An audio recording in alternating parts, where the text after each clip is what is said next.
ओम नमः शिवाय। हर हर महादेव। आप सभी का स्वागत है हमारे YouTube चैनल पर। आप सभी का दिन शुभ और मंगलमय हो। भगवान भोलेनाथ और माता पार्वती की कृपा आप सभी पर सदा हमेशा बनी रहे। आज हम लोग सोमवार व्रत की कथा को सुनेंगे। चलिए सोमवार की कथा प्रारंभ करती हूँ। बांसकल नामक ग्राम में किसी समय एक बिंदुक नामक ब्राह्मण रहता था। वह बड़ा अधम था, दुरात्मा और महापापी था। यद्यपि उसकी स्त्री बहुत सुंदरी थी, तो भी वो कुमार्ग पर ही चलता था। उसकी पत्नी का नाम चंचुला था। वह सदा उत्तम धर्म के पालन में लगी रहती थी, तो भी वह दुष्ट ब्राह्मण वेश्यागामी हो गया था। इस तरह कुकर्म में लगे हुए उस बिंदुक के बहुत वर्ष व्यतीत हो गए। उसकी स्त्री चंचुला काम से पीड़ित होने पर भी स्वधर्म नाश के भय से कलेश सहकर दीर्घ काल तक घर से भ्रष्ट नहीं हुई, परंतु दुराचारी पति के आचरण से प्रभावित हो आगे चल के वो भी दुराचारिणी हो गई।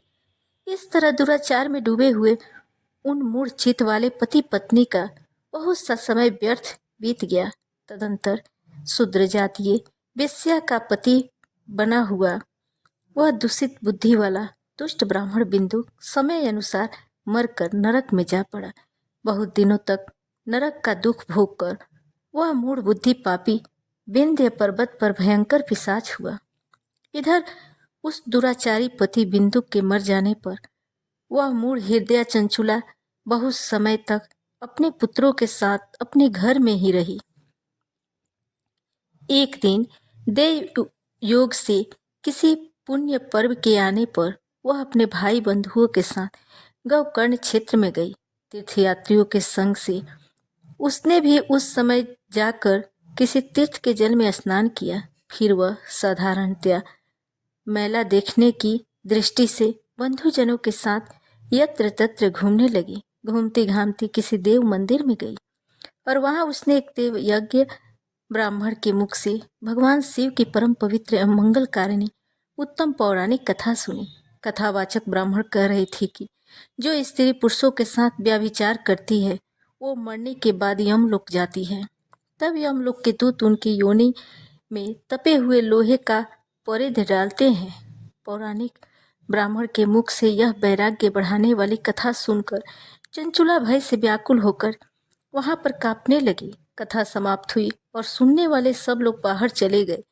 तब वह भयभीत नारी एकांत में शिव पुराण कथा वाचने वाले ब्राह्मण देवता से बोली, ब्राह्मण, मैं अपने धर्म को नहीं जानती थी, इसलिए मेरे द्वारा बड़ा दुराचार हुआ है।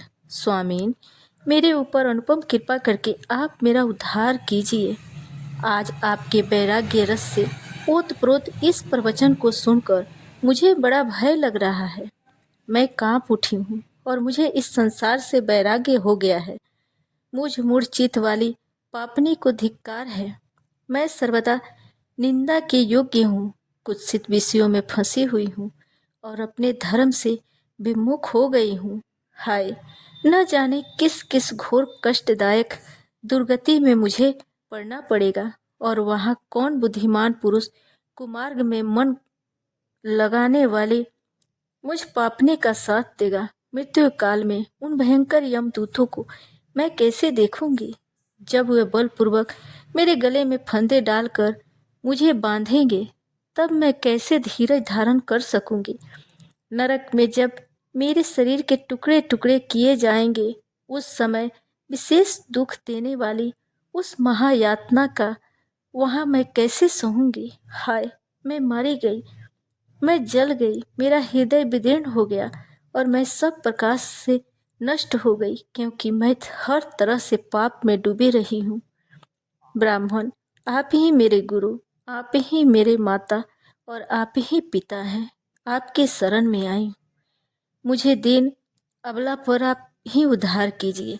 अब सूत जी कहते हैं, सौनक, इस प्रकार खेद और वैराग्य से युक्त चंचुला ब्राह्मण देवता के चरणों में गिर गई। तब उन बुद्धिमान ब्राह्मण ने उसे कृपा पूर्वक उठाया और इस प्रकार कहा, नारी, सौभाग्य की बात है कि भगवान शिव की कृपा से शिव पुराण की इस वैराग्य युक्त कथा को सुनकर तुम्हें समय पर चेत हो गया है। ब्राह्मण पत्नी, तुम डरो मत, भगवान शिव की शरण में जाओ। शिव की कृपा से सारा पाप तत्काल नष्ट हो जाता है।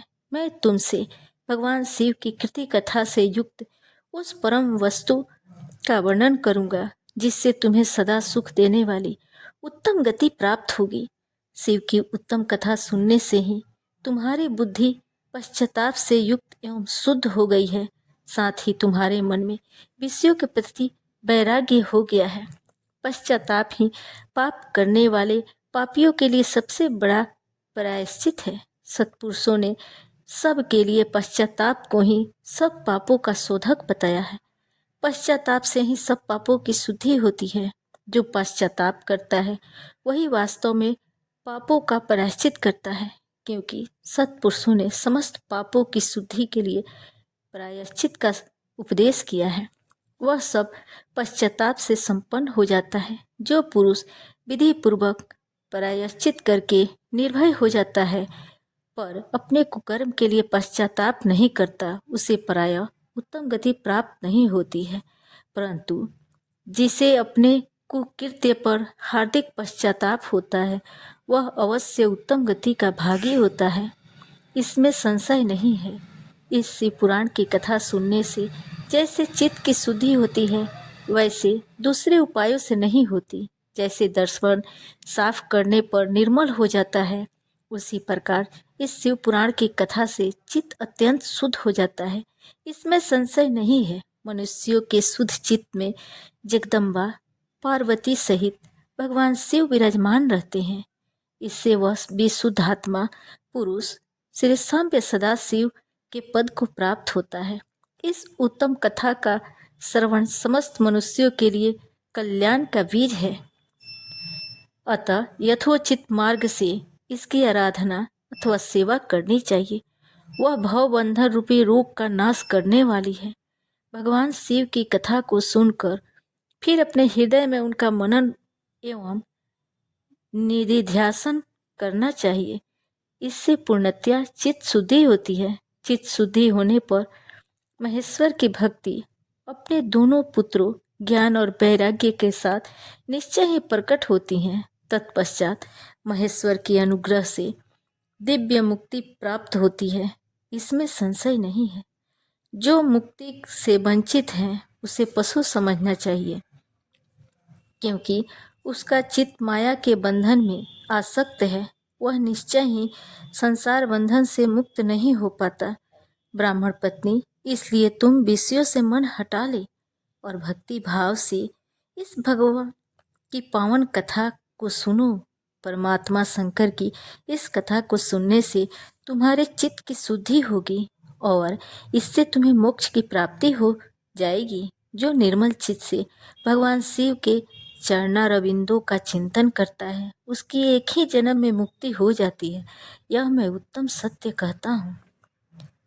अब सूत जी कहते हैं, सौनक, इतना कहकर वे श्रेष्ठ शिव भक्त ब्राह्मण चुप हो गए। उनका हृदय करुणा से आर्द्र हो गया था। वे शुद्ध चित्त महात्मा भगवान शिव का ध्यान में मगन हो गए। इसके बाद बिंदु की पत्नी चंचुला मन ही मन प्रसन्न हो उठी। ब्राह्मण का उक्त उपदेश सुनकर उसके नेत्रों में आनंद के आंसू छलक आए थे। वह ब्राह्मण पत्नी चंचुला हर्ष भरे हृदय से उन श्रेष्ठ ब्राह्मण के दोनों चरणों में गिर पड़ी और हाथ जोड़कर बोली, मैं कृतार्थ हो गई। तत्पश्चात उठकर वैराग्य युक्त उत्तम बुद्धि वाली स्त्री जो अपने पापों के कारण आतंकित थी, उस महान शिव भक्त ब्राह्मण से हाथ जोड़कर गदगद वाणी में बोली, ब्राह्मण, शिव भक्तों में श्रेष्ठ स्वामी, आप धन्य हैं, परमार्थदर्शी हैं और सदा परोपकार में लगे रहते हैं, इसलिए श्रेष्ठ साधु पुरुषों में प्रशंसा के योग्य हैं। साधु, मैं नरक के समुद्र में गिर रही हूँ, आप मेरा उद्धार कीजिए, उद्धार कीजिए।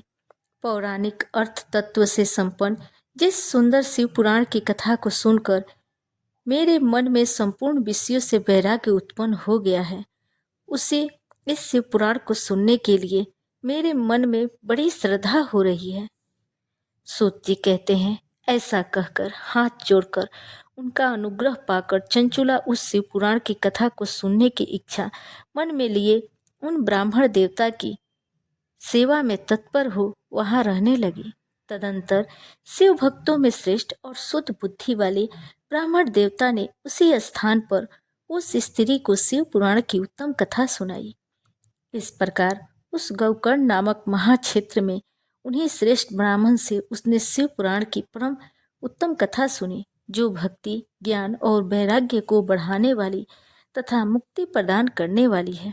उस परम उत्तम कथा को सुनकर ब्राह्मण पत्नी अत्यंत कृतार्थ हो गई। उसका चित्त सिद्ध ही शुद्ध हो गया। फिर ब्राह्मण शिव के अनुग्रह से उसके हृदय में शिव के सगुण रूप का चिंतन होने लगा। इस प्रकार उसने भगवान शिव में लगी रहने वाली उत्तम बुद्धि पाकर शिव के सच्चिदानंदमय स्वरूप का बारंबार चिंतन आरंभ किया। तत्पश्चात समय के पूरे होने पर भक्ति, ज्ञान और वैराग्य से युक्त हुई चंचुला ने अपने शरीर को बिना किसी कष्ट के त्याग दिया। इतने में ही त्रिपुर शत्रु भगवान शिव का भेजा हुआ एक दिव्य विमान द्रुत गति से वहां पहुंचा। उस परम उत्तम कथा को सुनकर ब्राह्मण पत्नी अत्यंत कृतार्थ हो गई। उसका चित्त शीघ्र ही शुद्ध हो गया। फिर भगवान शिव के अनुग्रह से उसके हृदय में शिव के सगुण रूप का चिंतन होने लगा। इस प्रकार उसने भगवान शिव में लगी रहने वाली उत्तम बुद्धि पाकर शिव के सच्चिदानंदमय स्वरूप को बारंबार चिंतन आरंभ किया। तत्पश्चात समय के पूरे होने पर भक्ति, ज्ञान और वैराग्य से युक्त हुई चंचुला अपने शरीर को बिना किसी कष्ट के त्याग दिया। इतने में ही त्रिपुर शत्रु भगवान शिव का भेजा हुआ एक दिव्य विमान द्रुत गति से वहां आ पहुंचा, जो अपने अपने गणों से संयुक्त और भांति भांति के शोभा साधनों से संपन्न था। चंचुला उस विमान पर आरूढ़ हुई है और भगवान शिव के श्रेष्ठ पार्षदों ने उसे तत्काल शिवपुरी में पहुंचा दिया। उसके सारे मल धुल गए थे। वह दिव्य रूप धारिणी दिव्यांगना हो गई थी। उसके दिव्य अवयव उसकी शोभा बढ़ाते थे। मस्तक पर अर्धचंद्र और मुकुट धारण किए वह गौरांगी देवी शोभाशाली दिव्य आभूषणों से विभूषित थी। शिवपुरी में पहुंचकर उसने सनातन देवता त्रिनेत्रधारी महादेव जी को देखा। सभी मुख्य देवता उनकी सेवा में खड़े थे। गणेश जी, भृंगी, नंदीश्वर और वीरभद्रेश्वर आदि उनकी सेवा में उत्तम भक्ति भाव में उपस्थित थे। उनकी अंग कांति करोड़ों सूर्यों की भांति प्रकाशित हो रही थी। कंठ में नील चिन्ह शोभा पाता था। 5 मुख और प्रत्येक मुख में 3 नेत्र थे। मस्तक पर अर्धचंद्राकार मुकुट शोभा देता था। उन्होंने अपने बामांग भाग में गौरी देवी को बिठा रखा था, जो विद्युत पुंज के समान प्रकाशित थी। गौरीपति महादेव जी की कांति कर्पूर के समान गौर थी। उनका सारा शरीर श्वेत भस्म से भासित था। शरीर पर श्वेत वस्त्र शोभा पा रहे थे। इस प्रकार परम उज्ज्वल भगवान शंकर का दर्शन करके वह ब्राह्मण पत्नी चंचुला बहुत प्रसन्न हुई। अत्यंत प्रीतिपूर्वक होकर उसने बड़ी उतावली के साथ भगवान शिव को बारंबार प्रणाम किया। फिर हाथ जोड़कर वह बड़ी प्रेम, आनंद और संतोष से युक्त हो विनीत भाव में खड़ी हो गई। उनके नेत्रों से आनंद आंसुओं की अविरल धारा बहने लगी तथा संपूर्ण शरीर में रोमांच हो गया। उस समय भगवती पार्वती और भगवान शंकर ने उसे बड़ी करुणा के साथ अपने पास बुलाया और सौम्य दृष्टि से उसकी ओर देखने लगे। पार्वती जी ने तो दिव्य रूप धारिणी बिंदुक प्रिया चंचुला को प्रेम पूर्वक अपनी सखी बना लिया। वह उस परमानंद धन ज्योति स्वरूप सनातन धाम में अविचल निवास पाकर दिव्य सौख्य से संपन्न हो अच्छे सुख का अनुभव करने लगी। एक दिन परमानंद में मगन हुई चंचुला ने उमा देवी के पास जाकर प्रणाम किया और दोनों हाथ जोड़कर वह उनकी स्तुति करने लगी। चंचुला बोली, गिरिराज नंदिनी स्कंद में मनुष्यों ने सदा आपका सेवन किया है। समस्त सुखों को देने वाली शंभु प्रिय आप ब्रह्म स्वरूपिणी हैं, विष्णु और ब्रह्मा आदि देवताओं द्वारा सेव्य हैं। आप ही सगुण और निर्गुण हैं तथा आप ही सूक्ष्म सच्चिदानंद रूपिणी आभा प्रकृति हैं। आप ही संसार की सृष्टि, पालन और संहार करने वाली हैं। तीनों गुणों का आश्रय भी आप ही हैं। ब्रह्मा, विष्णु और महेश, इन तीनों देवताओं का निवास स्थान तथा उनकी उत्तम प्रतिष्ठा करने वाली पराशक्ति आप ही हैं। सूत जी कहते हैं, जिससे सदगति प्राप्त हो चुकी थी, वह चंचुला इस प्रकार महेश्वर पत्नी उमा की स्तुति करके सिर झुकाए चुप हो गई। इसके नेत्रों में प्रेम के आंसू उमड़ आए थे। तब करुणा से भरी शंकर प्रिया भक्त बसला पार्वती देवी ने चंचुला को संबोधित करके इस प्रकार कहा। पार्वती जी बोली, सखी चंचुले सुंदरी, मैं तुम्हारी की हुई इस स्तुति से बहुत प्रसन्न हूँ। बोलो, क्या वर मांगती हो? तुम्हारे लिए मुझे कुछ भी न देने योग्य नहीं है। चंचुला बोली, निष्पाप गिरिराज कुमारी, मेरे पति बिंदु इस समय कहाँ है? उनकी कैसी गति हुई यह मैं नहीं जानती। कल्याणमयी दीन वत्सले, मैं अपने उन पति से जिस प्रकार संयुक्त हो सकूं वैसा ही उपाय कीजिए। महेश्वरी, महादेवी, मेरे पति एक शूद्र जातीय वेश्या के प्रति आसक्त थे और पाप में ही डूबे रहते थे। उनकी मौत मुझसे पहले ही हो गई थी। ना जाने वे किस गति को प्राप्त हुए। गिरिजा बोली, बेटी, तुम्हारा बिंदुक नाम वाला पति बड़ा पापी था। उसका अंतःकरण बहुत ही दूषित था। वेश्या का उपभोग करने वाला वह महामूढ़ मरने के बाद नरक में पड़ा। अगणित वर्षों तक नरक में नाना प्रकार के दुख भोग कर वह पाप आत्मा अपने शेष पाप को भोगने के लिए विंध्य पर्वत पर पिशाच बन के बैठा है। इस समय वह पिशाच अवस्था में ही है और नाना प्रकार के क्लेश उठा रहा है। वह दुष्ट वहीं वायु पीकर रहता है और वहीं सदा सब प्रकार के कष्ट सहता है। गौरी की यह बात सुनकर उत्तम व्रत का पालन करने वाली चंचुला पति के महान दुख से दुखी हो गई। फिर मन को स्थिर करके उस ब्राह्मण पत्नी ने व्यथित हृदय से महेश्वरी को प्रणाम करके पुनः पूछा, महेश्वरी, महादेवी, मुझ पर कृपा कीजिए और दूषित कर्म करने वाले मेरे उस दुष्ट पति का अब उद्धार कर दीजिए। देवी, कुत्सित बुद्धि वाला मेरे पति, उस पाप आत्मा पति को किस उपाय से उत्तम गति प्राप्त हो सकती है, यह शीघ्र ही बताइए। आपको नमस्कार है। तुम्हारा पति अगर शिव पुराण की पुण्यमयी उत्तम कथा सुने तो सारी दुर्गति को पार करके उत्तम गति का भागी हो सकता है।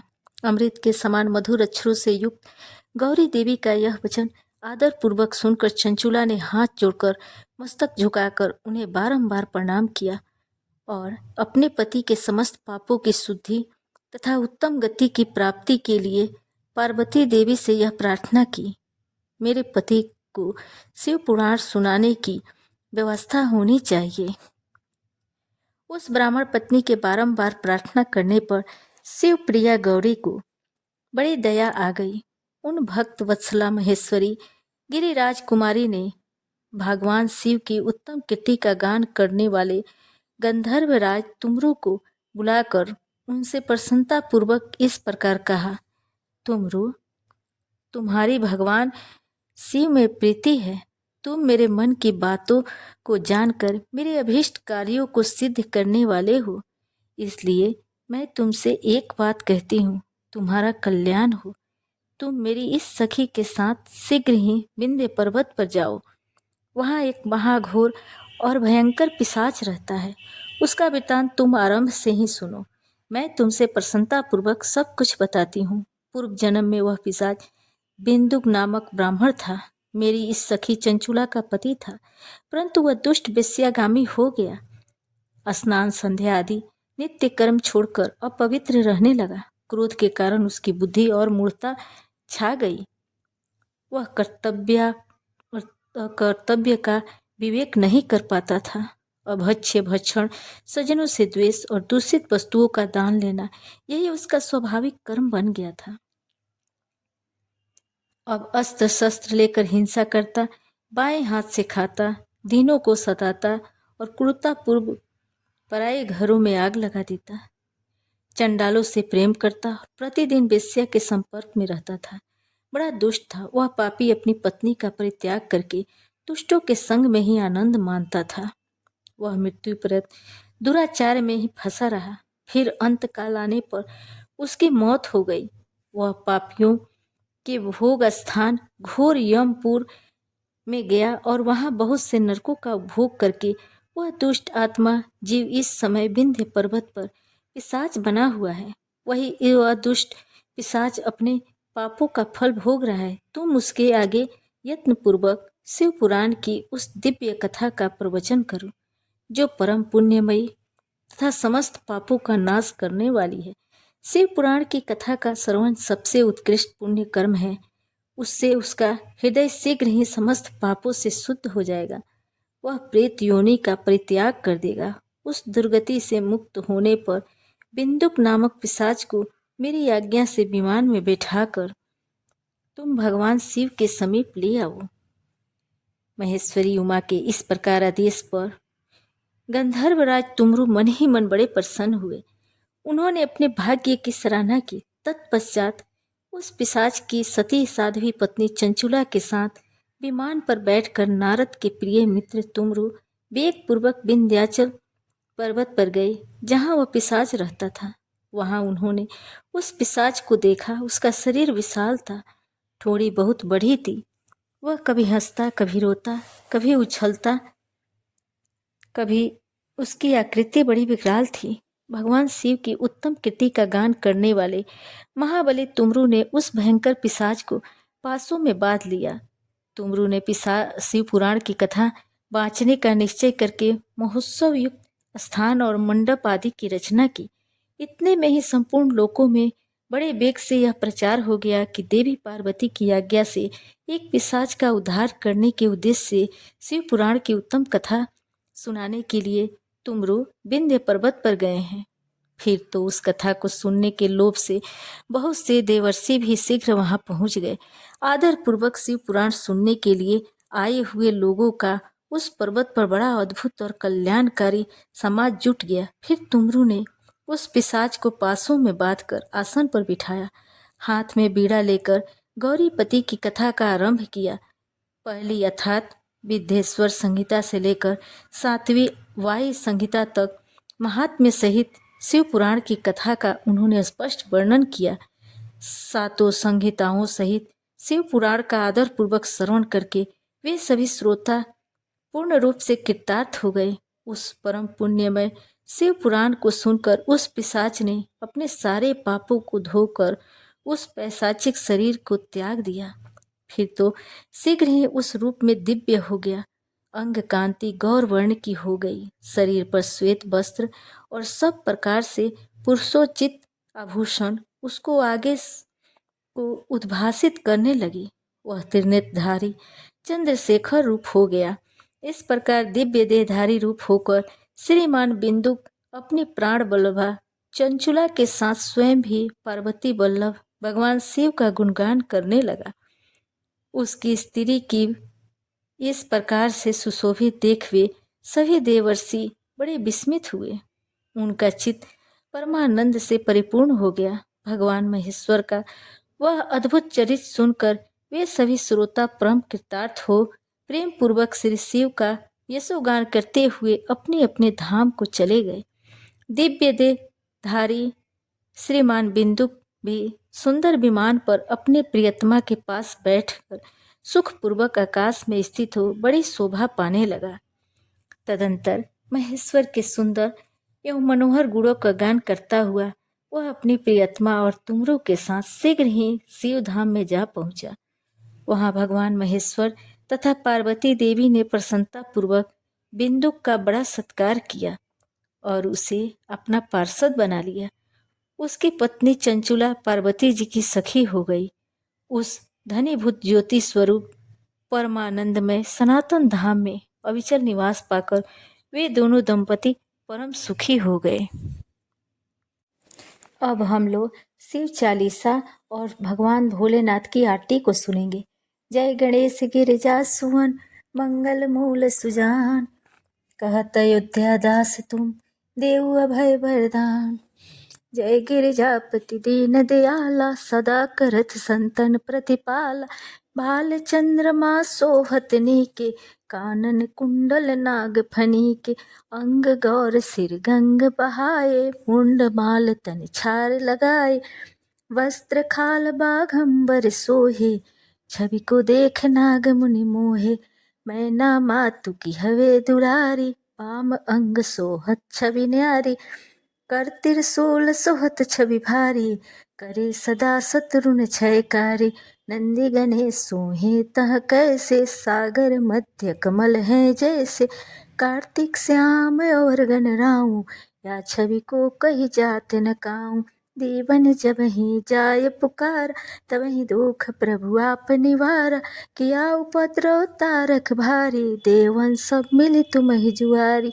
तुरंत सड़ासन आप पठायो, लौ निर्मेष मह मारी गिरायो। आप जलंधर असुर सहारा, सुयस तुम्हार विदित संसार। त्रिपुरासुर सन युद्ध मचाई, सबहि कृपा करि लीन बचाई। किया तपहि भगीरथ भारी, पुरव प्रतिज्ञाता सुपुरारी। दानिन मह तुम सम को नाई, सेवक स्तुति करत सदाई। वेद नाम महिमा तव गाई, अकत अनादि भेद नहीं पाए। प्रगटे उदधि मंथन में ज्वाला, जरत सुरासुर भये बिहाल। न दया तह करी सहाय, नीलकंठ तब नाम कहाय। पूजन राम चंद्र जब कीना, जीत के लंक विभीषण दीन। सहस कमल में हो रहे धारी, किन्न परीक्षा तब ही पुरारी। एक कमल प्रभु राखेहु सोई, कमल नयन पूजत चहु सोई। कठिन भक्ति देखी प्रभु शंकर, भये प्रसन्न दिए इछित वर। जय जय जय अनंत अविनाशी, करत कृपा सबके घट बासी। दुष्ट सकल नित मोहि सतावै, ब्रह्मत रहे मोहि चैन न आवे। त्राहि त्राहि मैं नाथ पुकारो, यही अवसर मोहियान उबारो। ले त्रिशूल शत्रुन को मारो, संकट ते मोहियान उबारो। माता पिता भ्राता सब कोई, संकट में पूछत नहीं कोई। स्वामी एक है आस तुम्हारी, आय हरहूँ अब संकट भारी। धन निर्धन को देत सदाई, जो कोई जाचे सो फल पाई। स्तुति कही विधि करहु तुम्हारी, क्षमहु नाथ अब चूक हमारी। शंकर हो संकट के नाशन, विघ्न विनाशन मंगलकार। योगी यति मुनि ध्यान लगावे, नारद सारद शीस नवावे। नमो नमो जय नमः शिवाय, सुरबर मादिक पार न पाए। जो यह पाठ करे मन लाई, तापर सो शंभु सहाय। रानिया जो कोई हो अधिकारी, पाठ करे सो पावन हारी। पुत्र होने की इच्छा जोई, निश्चय शिव प्रसाद ते होई। पंडित त्रयोदशी को लावे, ध्यान पूर्वक होम करावे। त्रयोदशी व्रत करे हमेशा, ताकि तन नहीं रहे कलेश। धूप दीप नैवेद्य चढ़ावे, शंकर सम्मुख पाठ सुनावे। जन्म जन्म के पाप नसावे, अंत बास शिवपुर में पावे। कहे अयोध्या दास तुम्हारी, जानि सकल दुख हरहूँ हमार। नित नेम उठि प्रात ही, पाठ करूँ 40। तुम मेरी मनोकामना पूर्ण करो जगदीश। जय भोलेनाथ। जय शिव ओंकारा, हर शिव ओंकारा। ब्रह्मा विष्णु सदा शिव, ब्रह्मा विष्णु सदा शिव। अर्धांगी धारा, जय शिव ओंकारा। एकानन चतुरान पंचानन राजे। हंसासन गरुड़ासन, हंसासन गरुड़ासन। वृषवाहन साजे, जय शिव ओंकारा। दो भुज चार चतुर्भुज, दस भुज अति सोहे। स्वामी दस भुजे अति शोभे, तीनों रूप निरखता, तीनों रूप निरखता, त्रिभुवन जन मोहे, जय शिव ओंकारा। अक्षमाला बनमाला मुंडमाला धारी, ओ भोले मुंडमाला धारी, चंदन मृग मद सोहे, चंदन मृग मद सोहे, भाले सुसिधारी, जय शिव ओंकारा। श्वेतांबर पीतांबर बागंबर अंगे, स्वामी बागंबर अंगे, सनकादिक प्रभुतादिक, सनकादिक प्रभुतादिक, भूतादिक संगे, जय शिव ओंकारा। कर मध्य कमंडल चक्र त्रिशूल धरता, स्वामी चक्र त्रिशूल धरता, जग करता जग हरता, जग करता जग हरता, जग पालन करता, जय शिव ओंकारा। ब्रह्मा विष्णु सदाशिव जानत अविवेका, स्वामी जानत अविवेका, प्रणवाक्षर के मध्य, प्रणवाक्षर के मध्य, यह तीनों एका, जय शिव ओंकारा। तेरे गुण स्वामी जी की आरती जो कोई नर गावे, स्वामी जो कोई नर गावे, कहत शिवानंद स्वामी, जपत शिवानंद स्वामी, भजत शिवानंद स्वामी, मन वांछित फल पावे, जय शिव ओंकारा। स्वामी जय शिव ओंकारा। जय शिव।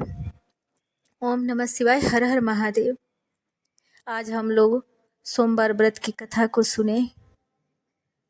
अगर कथा आप लोग को पसंद आए, वीडियो को लाइक कीजिएगा, सब्सक्राइब कीजिएगा, कमेंट बॉक्स में जय श्री हरि अवश्य लिखिएगा।